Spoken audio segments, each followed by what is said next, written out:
ऊर्जा मंत्री आतिशी ने दिल्ली के उपराज्यपाल वी.के. सक्सेना पर सोलर पॉलिसी 2024 को रोके जाने का आरोप मंडा है। कड़ी आपत्ति जताते हुए कहा गया है कि वे भाजपा की ओर से बैटिंग कर रहे हैं। यही वजह है कि वह प्रोग्रेसिव नीति वाली फाइल को रोक रहे हैं, जबकि इसे लाने के पीछे सरकार का मकसद दिल्ली में ग्रीन एनर्जी को बढ़ावा देना है और बिजली का बिल जीरो करना है। अगर कोई उपभोक्ता 400 यूनिट से अधिक बिजली की खपत कर रहा है तो वो इस पॉलिसी के तहत अपने घर की छत पर सोलर पैनल लगवाकर बिजली का बिल जीरो कर सकता है।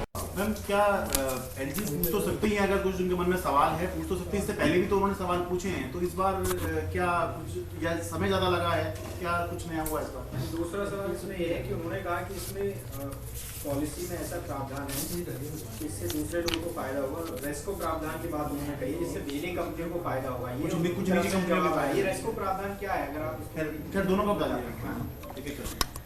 देखिए, सबसे पहली बात आप इस बात को समझिए, ये निर्णय कैबिनेट के द्वारा 29 जनवरी को हुआ। आज इस निर्णय को हुए तकरीबन 1 महीना हो गया।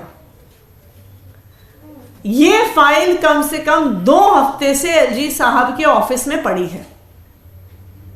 अगर उन्हें से कोई सवाल पूछना होता, वो रोज रोज दिल्ली सरकार के अफसरों को अपने ऑफिस में बिठाए रहते हैं। अगर उन्हें सिर्फ कोई सवाल पूछना होता, कोई क्लैरिफिकेशन लेना होता, तो वो अफसरों से पूछ सकते थे, वो मुझसे पूछ सकते थे। वो इतने दिन फाइल क्यों लेकर बैठे? अब जब आचार संहिता कुछ ही दिन में लगने वाली है, तो अनेकों सवाल और अनेकों ऑब्जेक्शन लगाकर फाइल को वापस भेजना इतनी लेट सिर्फ एक चीज को दर्शाता है कि आचार संहिता लगने से पहले इस पॉलिसी को इंप्लीमेंट होने से वो रोकना चाहते हैं।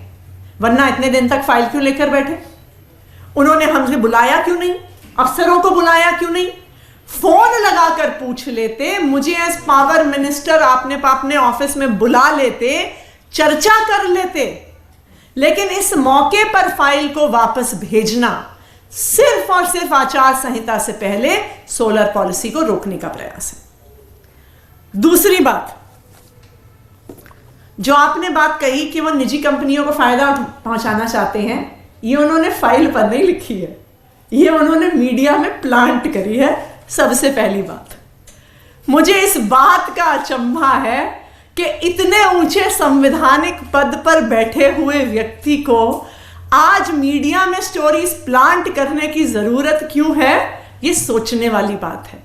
क्योंकि जब वो, ये आप लोग भी जर्नलिस्ट होने के माध्यम से इस बात को याद रखें कि कुछ दिन बाद अगर ये मामला कोर्ट जाएगा तो एलजी ऑफिस वहां पे एफिडेविट फाइल कर देगा कि हमने कोई ऐसी खबर नहीं दी है, हमने कोई प्रेस रिलीज नहीं दी है, जैसा वो कई मामलों में पहले कर चुके।